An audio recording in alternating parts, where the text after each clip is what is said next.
ध्यान से देखिए इस सेंटेंस को। क्या आपको लगता है कि ये सेंटेंस सही है? अगर आपको वाकई लगता है कि ये सेंटेंस सही है तो आपके मार्क्स कटने से कोई भी नहीं बचा सकता। अगर आप चाहते हैं कि आपके बोर्ड्स की एग्जाम्स में आपका एक नंबर भी ना कटे तो इस क्लास को पूरी देखिएगा। प्रेजेंट कंटिन्यूस टेंस के सेंटेंस को किस तरीके से बनाया जाता है वो इस वीडियो में आप सीखेंगे। समझते हैं प्रेजेंट कंटिन्यूस टेंस है क्या। तो सबसे पहले पहचान किस तरीके से पहचानेंगे हम, जो दिया गया सेंटेंस है वो प्रेजेंट कंटिन्यूस टेंस का है। तो अगर हम प्रेजेंट कंटिन्यूस टेंस के हिंदी वाक्य की बात करें तो इसके हिंदी वाक्य के अंत में आपको देखने को मिलेगा रहा है, रही है, रहे हैं, रहा हूँ। इस तरीके के वर्ड आपको हिंदी सेंटेंस के एंड में आपको देखने के लिए मिलेंगे। तो यहाँ से आप पहचान सकते हैं कि दिया गया सेंटेंस प्रेजेंट कंटिन्यूस टेंस का है। प्रेजेंट कंटिन्यूस टेंस आपको क्या बताता है? ये बताता है एक ऐसे एक्शन के बारे में जो कि करंटली चल रहा है, अभी फिनिश नहीं हुआ है। ठीक है, जैसे एग्जाम्पल, मैं पढ़ रहा हूं, तो यहाँ पढ़ने का काम अभी कंटिन्यू है। ठीक है, वह खेल रही है, ये काम भी क्या है, अभी कंटिन्यू चल रहा है, अभी ये खत्म नहीं हुआ है। तो इस तरह के सेंटेंस को हम इस टेंस से दर्शाते हैं।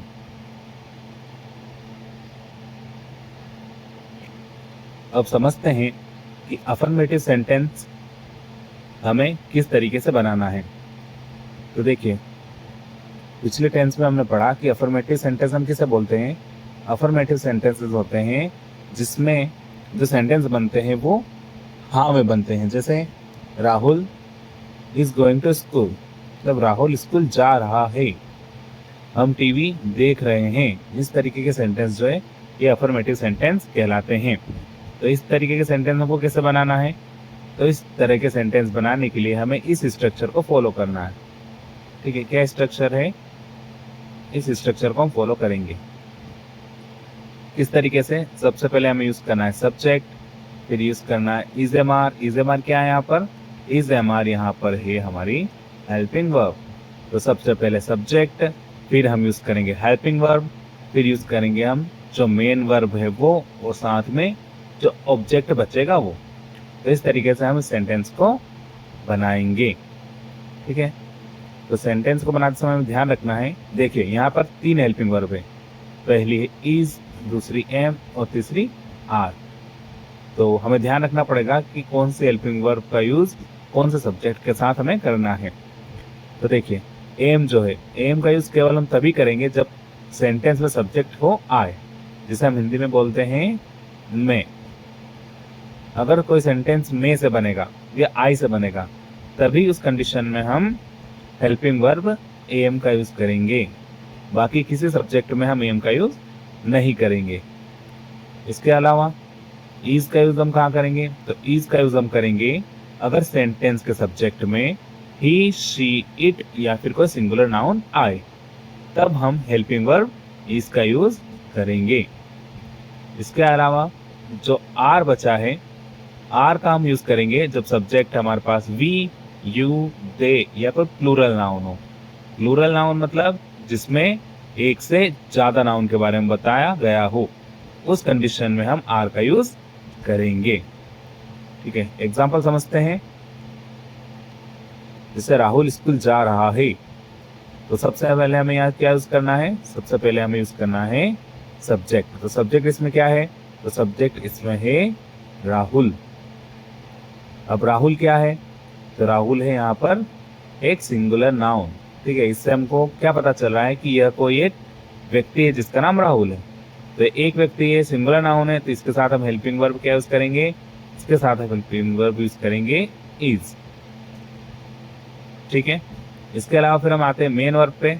मेन वर्ब यहाँ पे बोल रहा है वह स्कूल जा रहा है। ठीक है, जाने की बात हो रही है, तो जाने को इंग्लिश में हम बोलते हैं गो। तो हमारी जो गो मेन वर्ब है उसके साथ हमें क्या यूज करना पड़ेगा? उसके साथ हमें यूज करना पड़ेगा आई एन जी।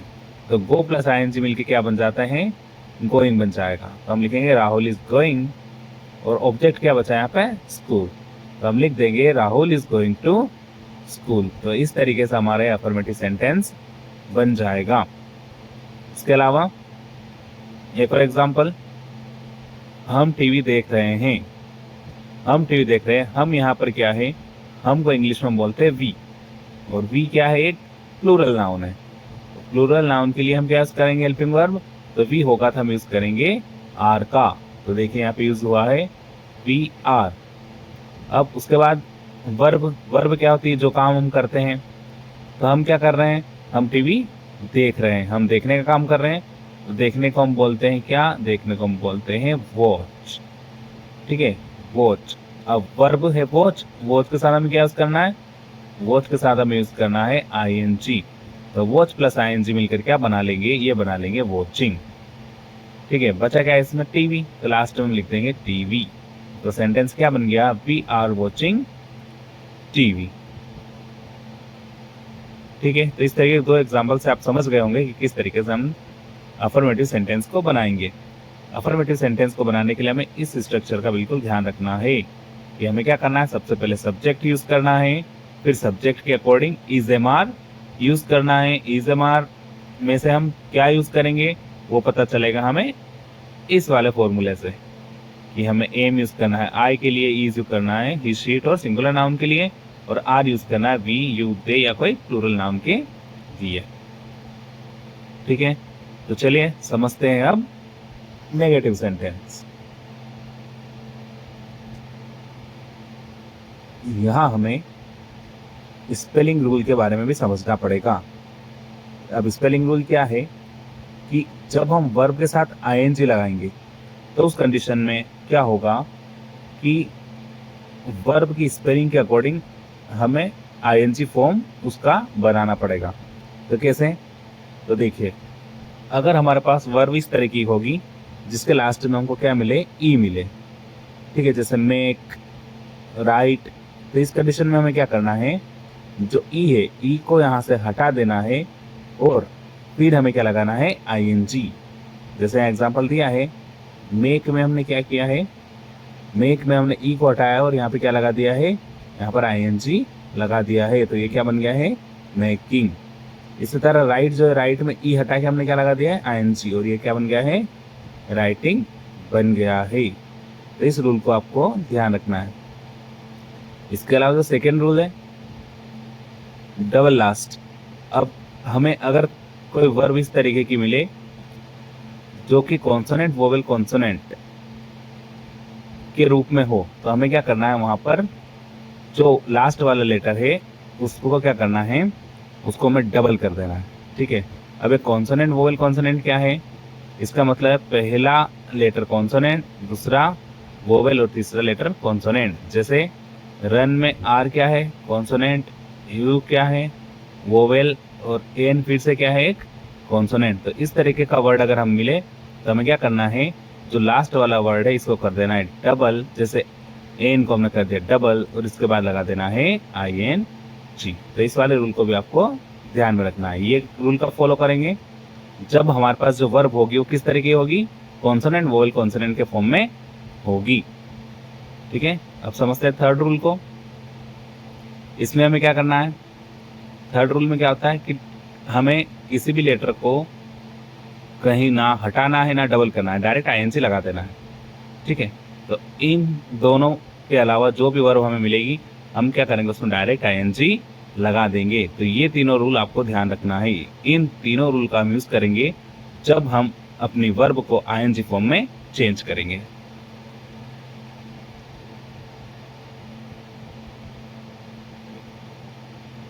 चलिए अब समझते हैं किस तरीके से हम बनाएंगे नेगेटिव सेंटेंस को। तो नेगेटिव सेंटेंस बनाने के लिए हमें क्या करना है, सिंपली जो हमारा ये स्ट्रक्चर है इसमें सिर्फ क्या ऐड हो जाएगा, सिर्फ एक नोट ऐड हो जाएगा। तो इसको हमें कहाँ ऐड करना है, इस बात का हमें ध्यान रखना है। तो ये हम यूज करेंगे सब्जेक्ट प्लस हेल्पिंग वर्ब के बाद हमें यूज करना है नोट का। ठीक है, अगर हिंदी सेंटेंस को देखें तो क्या चेंज आएगा, यहाँ पर भी क्या लग जाएगा, बीच में नहीं लग जाएगा। ठीक है, एग्जाम्पल है, मैं रो नहीं रहा हूँ, ठीक है, तो यहाँ पर नहीं है मतलब ये किस तरह का सेंटेंस है, ये एक नेगेटिव सेंटेंस है। तो इसका इंग्लिश बनाएंगे हम, तो इंग्लिश कैसे बनाएंगे, सबसे पहले हमें क्या करना है, सब्जेक्ट, सब्जेक्ट क्या है, सब्जेक्ट है मैं को इंग्लिश में बोलेंगे आई, ठीक है, आई यूज किया। अब हमने पढ़ा है कि आई अगर होगा तो क्या लगेगा, एम लगेगा। एम हेल्पिंग वर्ब कब लगेगी, जब आई सब्जेक्ट हो। तो क्या बन जाएगा, आई एम। हेल्पिंग वर्ब के बाद फिर क्या लगाना है, नोट। तो यहाँ पे क्या लगा देंगे, एम के बाद नोट लगा दिया है। उसके बाद क्या है, फिर है वर्ब, वर्ब का यूज किया हमने क्राई, ठीक है। अब ये देखो, ये स्टार्टिंग के दोनों रूल को फॉलो नहीं कर रही थी, इसलिए हमने तीसरा रूल लगाया, इसमें हमने डायरेक्ट आईएनजी लगा दिया है, ठीक है। क्राई की स्पेलिंग होती है CRY, और डायरेक्ट हमने इसमें क्या जोड़ दिया, आईएनजी जोड़ दिया, जिससे क्या बन गया, ये क्राइंग बन गया, ठीक है। तो यहाँ क्या सेंटेंस बना, आई एम नॉट क्राइंग। इसी तरह वह खाना नहीं खा रही है, ये भी क्या है, एक नेगेटिव सेंटेंस है। तो इसको भी हम किस तरीके से बनाएंगे, सेम इसी स्ट्रक्चर से। सबसे पहले हम लेंगे सब्जेक्ट, सब्जेक्ट क्या होगा, वह खाना नहीं खा रही है, इस बात का ध्यान रखना। रही है मतलब वह क्या है, एक गर्ल है, ठीक है, एक लड़की या एक फीमेल है। तो अगर फीमेल होगी तो वहां हम वह के लिए क्या यूज करेंगे, वह के लिए यूज करेंगे हम SHE, ठीक है। क्या यूज करेंगे, यूज करेंगे शी का, ठीक है। तो वह सब्जेक्ट की जगह हमने यूज कर लिया शी। अब शी के साथ क्या यूज करते हैं, तो हमने पढ़ा है शी के साथ हम क्या लगाएंगे, शी के साथ हम लगाएंगे इज, ठीक है।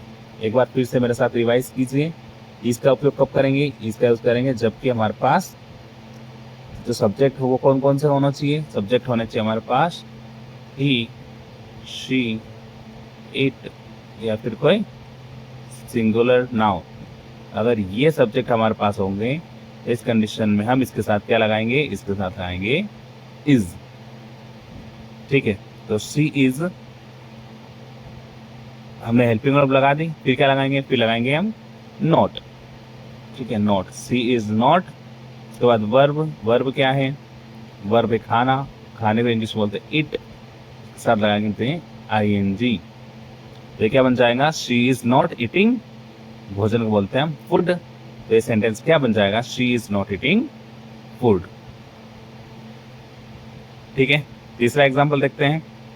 तीसरा है वे क्रिकेट नहीं खेल रहे हैं, वे क्रिकेट नहीं खेल रहे हैं। यहाँ सबसे पहले सब्जेक्ट को देखते हैं। सब्जेक्ट क्या है, सब्जेक्ट है दे, जो कि क्या है, प्लूरल नाउन है। और हमने पढ़ा है प्लूरल नाउन के साथ हम क्या यूज करते हैं, प्लूरल नाउन के साथ हमेशा हम आर हेल्पिंग वर्ब का यूज करते हैं। तो सेंटेंस क्या बनेगा, सेंटेंस बनेगा सब्जेक्ट दे, फिर यूज कीजिए मेरे साथ हेल्पिंग वर्ब क्या, are, they are. Helping verb के बाद क्या लगाना है, नोट लगाना है, तो हमने लगा दिया नोट। इसके बाद वर्ब, वर्ब क्या है प्ले, वर्ब के साथ लगाना ING, हमने ING भी लगा दिया, क्या बन गया प्लेइंग। ऑब्जेक्ट क्या बचा है यहाँ पर, क्रिकेट बचा है, तो ये बन जाएगा they are not playing cricket. तो इस तरीके से हम क्या बनाएंगे, नेगेटिव सेंटेंस को बना सकते हैं।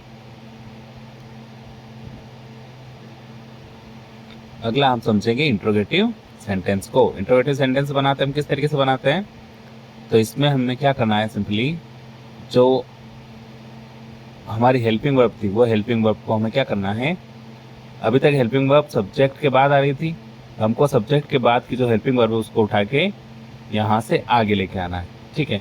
तो इस तरीके से हम इंट्रोगेटिव सेंटेंस बना पाएंगे। अब तो हिंदी सेंटेंस देखते हैं। इंट्रोगेटिव सेंटेंस क्या दे रखा है यहाँ पे, क्या तुम आ रहे हो, तो ये क्या है, ये है इंट्रोगेटिव सेंटेंस। तो इंट्रोगेटिव सेंटेंस जो होता है उसका जो आंसर होता है वो यस या नो में होता है, ठीक है। क्या तुम आ रहे हो या नहीं आ रहे हो, ठीक है। तो या तो हाँ में जवाब मिलता है या फिर नहीं में जवाब मिलता है। तो क्या तुम आ रहे हो, इस सेंटेंस को हम कैसे बनाएंगे, तो सबसे पहले हम क्या ढूंढेंगे, सबसे पहले हम ढूंढेंगे यहाँ सब्जेक्ट। सब्जेक्ट क्या है, तुम, ठीक है। और यू सब्जेक्ट अगर होता है तो हम हेल्पिंग वर्ब कौन से लगाते हैं, तो यू के साथ हम क्या लगाएंगे, जरा रिवाइज कीजिए। अगर सब्जेक्ट यू,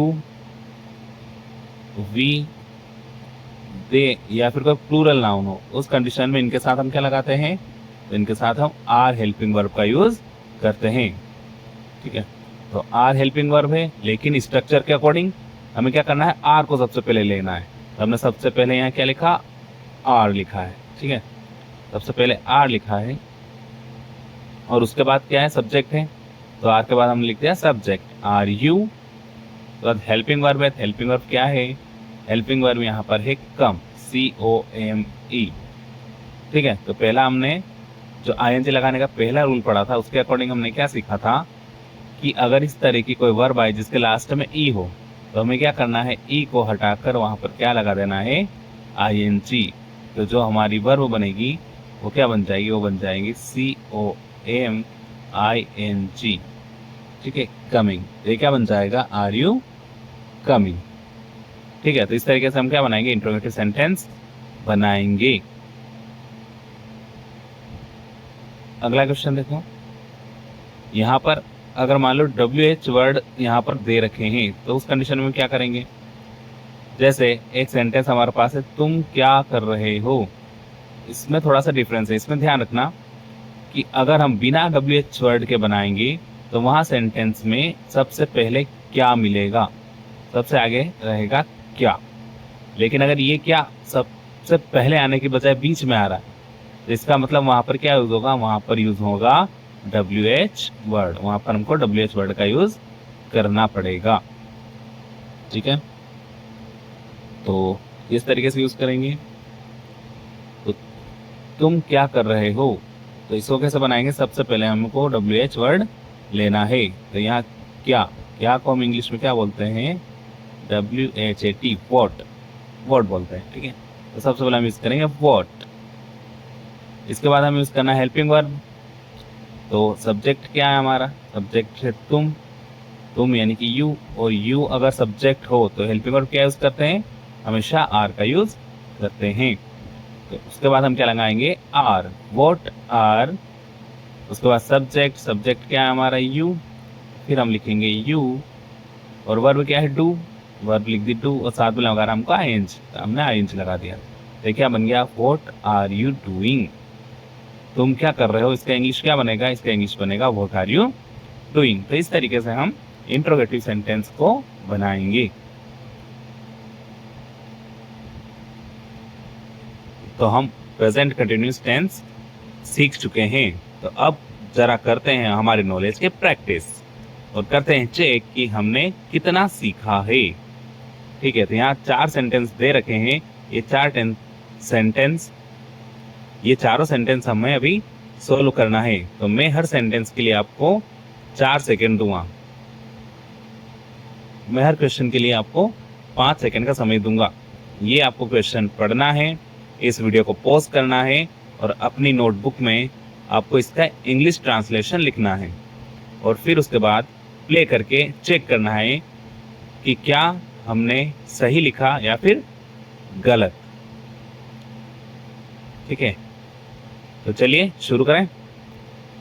तो पहला सेंटेंस है, राम सो रहा है। अभी आपको वीडियो पॉज करना है और उसके बाद फिर अपना आंसर लिखने के बाद इसको फिर से प्ले करना है, ठीक है। तो चलिए, राम सो रहा है। तो इसमें सबसे पहले हमें क्या चेक करना है, सबसे पहले हमें चेक करना है इसका सब्जेक्ट जो कि क्या है, राम है, ठीक है। तो सबसे पहले हम क्या लिखेंगे, सबसे पहले हम लिखेंगे राम। सबसे पहले राम क्यों लिखा, क्योंकि ये किस तरीके का सेंटेंस है, ये प्रेजेंट कंटिन्यूअस टेंस का अफर्मेटिव सेंटेंस है। क्यों, क्योंकि इसमें नहीं का यूज नहीं है, ना इसमें क्या क्या यूज है, ठीक है। तो इसलिए सबसे पहले हमें क्या लिखना है, सब्जेक्ट के बाद हम क्या यूज करते हैं अफर्मेटिव के लिए, तो अफर्मेटिव के लिए सब्जेक्ट के बाद हम यूज करते हैं हेल्पिंग वर्ब। तो बताइए राम के साथ क्या हेल्पिंग वर्ब लगेगी, तो राम क्या है, राम एक सिंगुलर नाउन है, तो इस कारण सिंगुलर नाउन के साथ हमेशा क्या लगता है, तो हमने पढ़ा है कि अगर सब्जेक्ट हो ही, शी, इट या फिर कोई सिंगुलर नाउन अगर होगा तो उसके साथ हम क्या यूज करेंगे, उस साथ हम इज का यूज करेंगे। तो राम के साथ हम क्या लिखेंगे, राम इज, ठीक है। सब्जेक्ट प्लस वर्ब प्लस क्या आएगा यहाँ पे, प्लस यहाँ यूज करेंगे हम वर्ब का। तो वर्ब क्या है, वर्ब है सोना, सोने को इंग्लिश में क्या बोलते हैं, सोने को इंग्लिश में बोलते हैं स्लीप। तो यहाँ हम लिख देंगे SLEEP, sleep. Ram is sleep. अब हमने पढ़ा है कि हम केवल स्लीप नहीं लिखेंगे, स्लीप के साथ हमें लगाना है ING। तो यहाँ हम लगा देते हैं क्या, ING। तो आंसर क्या हो जाएगा, राम इज स्लीपिंग। ठीक है, करते हैं अगला क्वेश्चन। क्या तुम बाजार जा रहे हो, क्या तुम बाजार जा रहे हो। अब इसमें क्योंकि यहाँ क्या आया है, इसका मतलब क्या है, यह एक इंट्रोगेटिव सेंटेंस यानी कि प्रश्नवाचक वाक्य है। तो इसको सोल्व किस तरीके से करेंगे, तो हमें पता है कि अगर कोई इंट्रोगेटिव सेंटेंस होगा तो हमें सबसे पहले क्या लिखना है, सबसे पहले हमें हेल्पिंग वर्ब लिखना है। अब हेल्पिंग वर्ब का पता कैसे लगाएंगे, तो उसके लिए हम देखेंगे यहाँ पर सब्जेक्ट क्या है। सब्जेक्ट यहाँ पर है तुम। ठीक है, तो तुम के लिए क्या हेल्पिंग वर्ब लगती है, तो हमने पढ़ा है अगर सब्जेक्ट यू, वी, दे या फिर कोई प्लूरल नाउन हो तो उस कंडीशन में हम क्या लगाएंगे,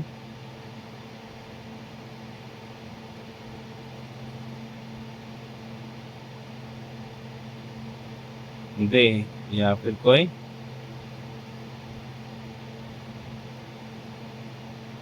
प्लूरल नाउन अगर होगा तो हम सब्जेक्ट के साथ क्या लगाएंगे, हम आर का यूज करेंगे।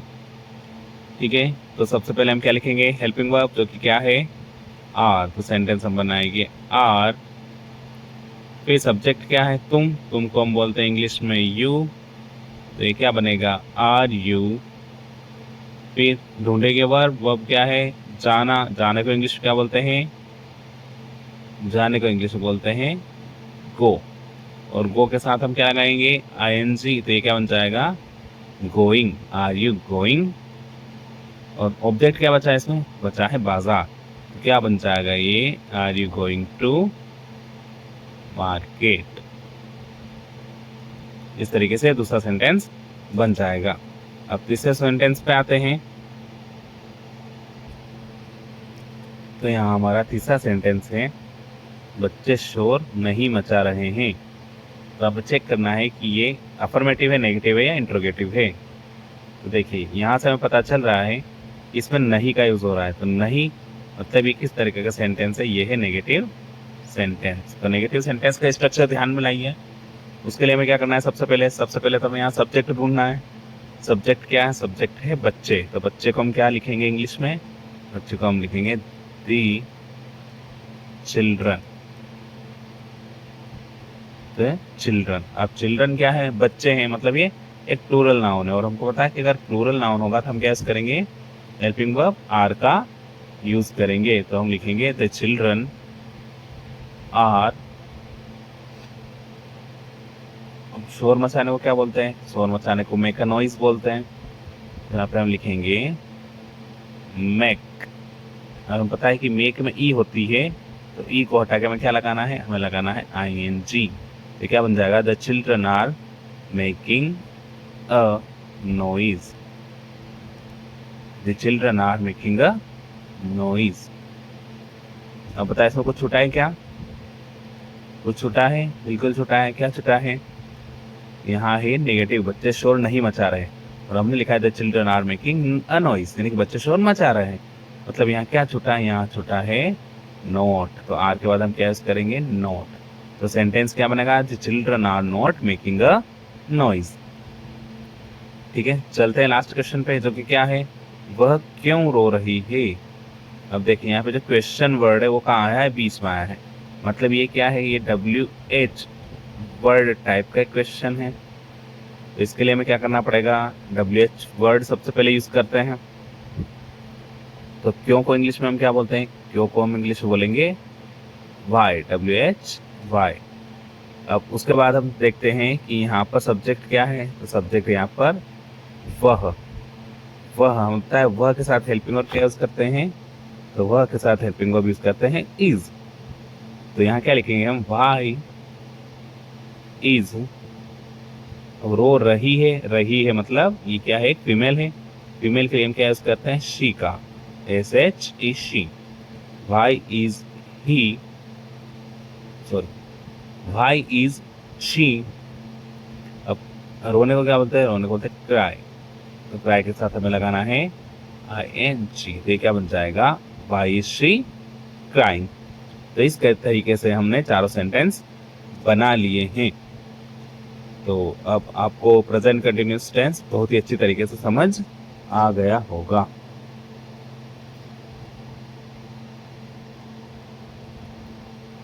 तो अब आप होमवर्क में क्वेश्चन लिखिए।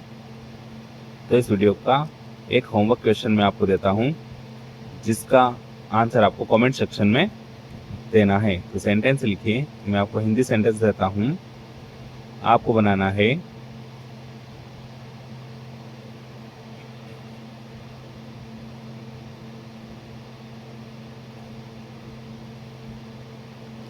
तुम पानी पी रहे हो। तुम पानी पी रहे हो। इस सेंटेंस का आपको ट्रांसलेशन करना है और इसे कमेंट बॉक्स में लिखना है। ठीक है, तो कमेंट बॉक्स में आपको क्या लिखना है? ये जो होमवर्क के लिए क्वेश्चन दे रहा हूँ, इसका आपको आंसर लिखना है, प्लस इससे पहले जो हमने प्रैक्टिस क्वेश्चन किए, उस प्रैक्टिस क्वेश्चन में जो 4 क्वेश्चन किए थे, 4 में से आपके कितने आंसर सही है? 1 है, 2 है, 3 है या फिर चारों सही है? तो ये आपको कमेंट बॉक्स में लिखना है। और इसका जो आप आंसर लिखोगे, तो जिसका भी सही आंसर होगा उसे मैं हार्ट दे दूंगा, जिससे आप इसका सही आंसर समझ पाएंगे। ठीक है, तो मिलते हैं नेक्स्ट वीडियो में। तब तक के लिए इस वीडियो को आप अपने दोस्तों के साथ शेयर करें, इसे लाइक करें और चैनल को सब्सक्राइब ज़रूर करें। ठीक है, तो मिलते हैं नेक्स्ट वीडियो में।